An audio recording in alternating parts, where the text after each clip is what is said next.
Hello, my name is Nathan Silvey. I'm a sophomore in the Randall Research Scholars Program studying aerospace engineering, and this semester I've been working with Dr. Humner and Mr. Ming-Tai Chen in an ongoing investigation of rotor-wing interaction at low disk loading and low Reynolds number in the Department of Aerospace Engineering.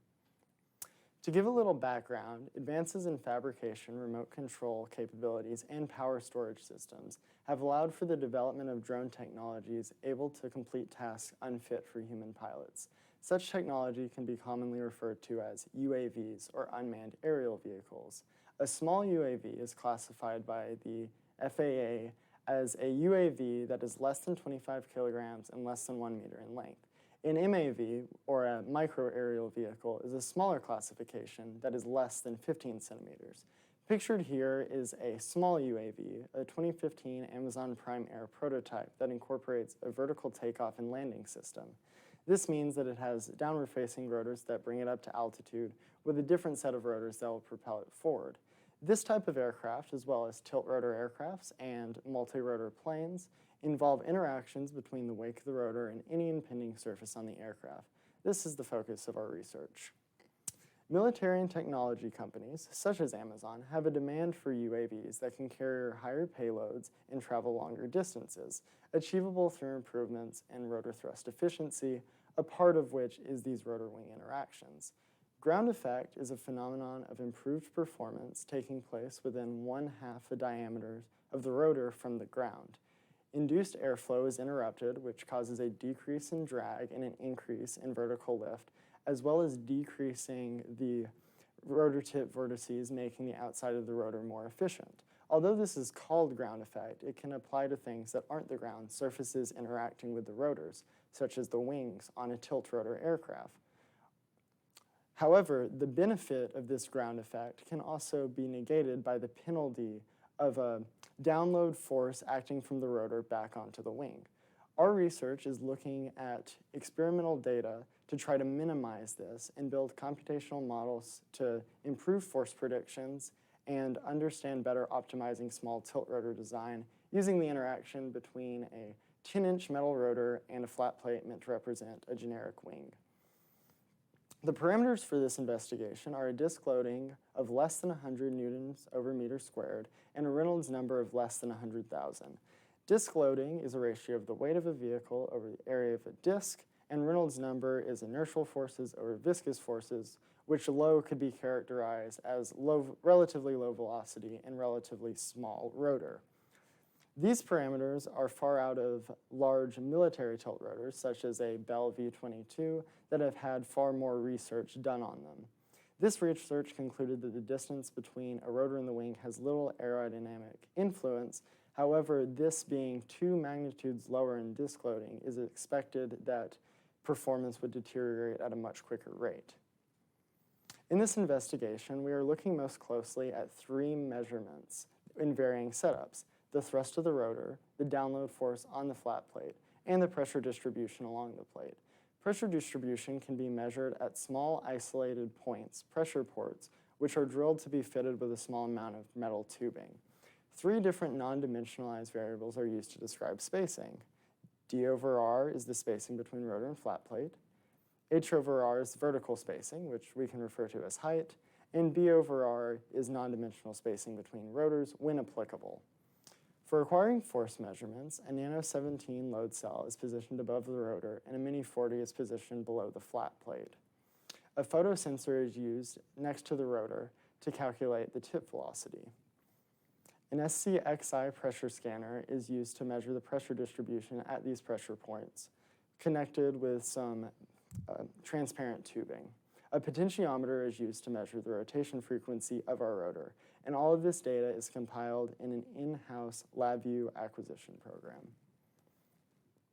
Previously, using a flat plate that was 40 inches by 10 inches chordwise, or an aspect ratio of 4, data from both load cells was used to build the following curves showing the thrust coefficient and the ratio of download force to thrust, as well as, which we will call download ratio, with variance in height. Our thrust coefficient is the thrust from the Nano 17 load cell per unit of frontal area, per unit of incompressible dynamic flow, and this curve shows that there is in fact ground effect. However, as height increases, it drops off rather dramatically. The download ratio curves decrease, which shows that thrust is changing at a greater rate than the increase in download, meaning that as height increases, our penalty is lessened a lot, making the system more efficient. The different colors of curves represent variations in D over R and disk loading. In order to have a better understanding of how the download force is distributed across the flat plate, the pressure port readings acquired with each test are interpolated across the entire surface to model a comprehensive pressure gradient. A grid data MATLAB function is used to get this data and uses the V4 method. So each of these pictures uses a different height value, one of 0.75, one of 0.25, and both can show that pressure distribution follows about the same pattern for both heights. However, there is a much higher pressure for our closer rotor to the wing.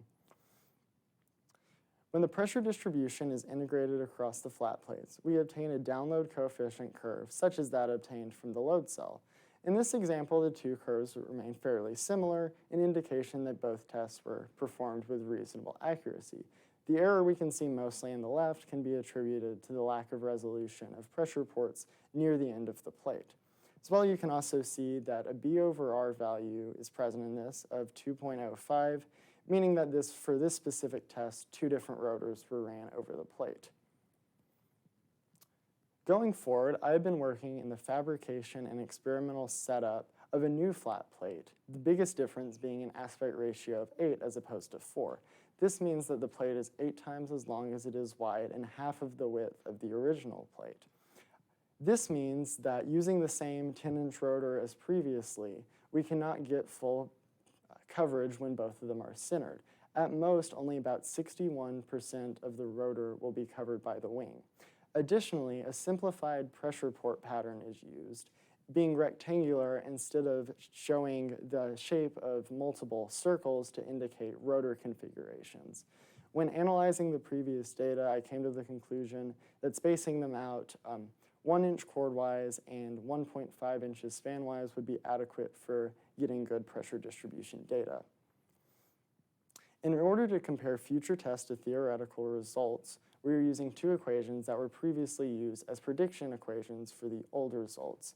A modified Cheeseman's equation is used for the thrust coefficient, which was originally used to determine ground effect on a helicopter rotor in forward flight.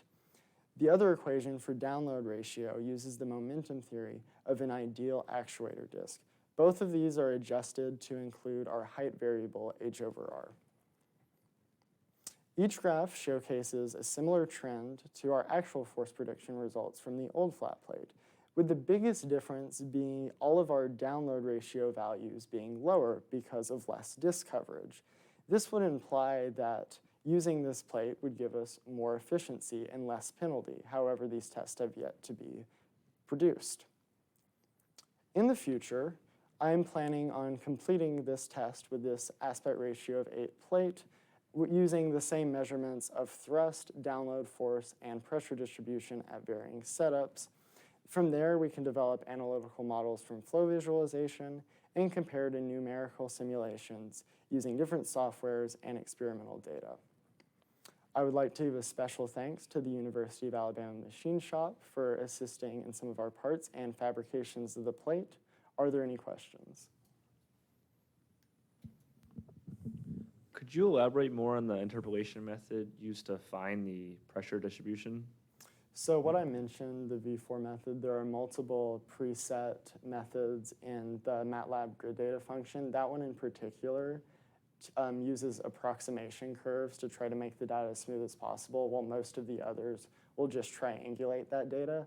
So the idea is that your pressure distribution would be a smooth curve that would actually represent what's happening, even though you only get it at a couple dozen, like around 100 points.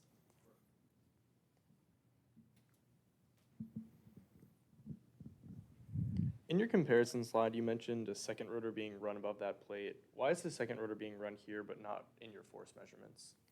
So the two rotors are run in different tests where they're also looking at interactions between the two rotors. The other two results didn't need that because we were just looking at the rotor wing between the plate and one rotor to get simplified data. But this can be done, and for pressure distribution, tests were done on each of these setups with two rotors as well as with one.